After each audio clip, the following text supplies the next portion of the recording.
আসসালামু আলাইকুম। অসংখ্য ধন্যবাদ ভাইজান আপনাকে কথা বলার সুযোগ করে দেওয়ার জন্য। তো ভাইজান, সর্বপ্রথমে জানতে চাচ্ছি সব মিলে আপনি কেমন আছেন? আলহামদুলিল্লাহ। আলহামদুলিল্লাহ, যে আল্লাহ পাক আপনাকে ভালো রেখেছে। তো ভাইজান, আপনার নামটা জানতে পারি? আমার নাম মোহাম্মদ মুফাদ্দল। মোহাম্মদ মুফাজ্জল হোসেন, সুন্দর একটি নাম আপনার। তবে একটি কথা বলতে আমি বাধ্য হচ্ছি ভাইজান, সেটা হচ্ছে আপনার নাম শুনে এবং আপনাকে সামনাসামনি দেখে যেটা বোঝা যাচ্ছে আপনি প্রচণ্ড একটি সাহসী মানুষ। এটা কিন্তু ভাইজান আপনাকে দেখে বোঝা যাচ্ছে। তো ভাইজান, আপনি কি ভোটার হয়েছেন? বুঝলাম না। ভোটার হয়েছেন?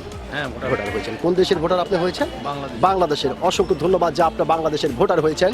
তো ভাইজান, যেহেতু আপনি বাংলাদেশের একজন সচেতন নাগরিক এবং বাংলাদেশের একজন সাহসী মানুষ, সেই ক্ষেত্রে এই বিষয়টি আপনার কাছ থেকে জানতে চাচ্ছি যে এইবার বাংলাদেশের সরকার কে হতে পারে? এটা আমি বলতে পারতেছি না। জি, আমি এটা বলতে পারতেছি না কে হবে। জি। কোনো আইডিয়া হচ্ছে না না, আমার আইডিয়া। যে আসলে এবার সরকারটি কে হতে পারে।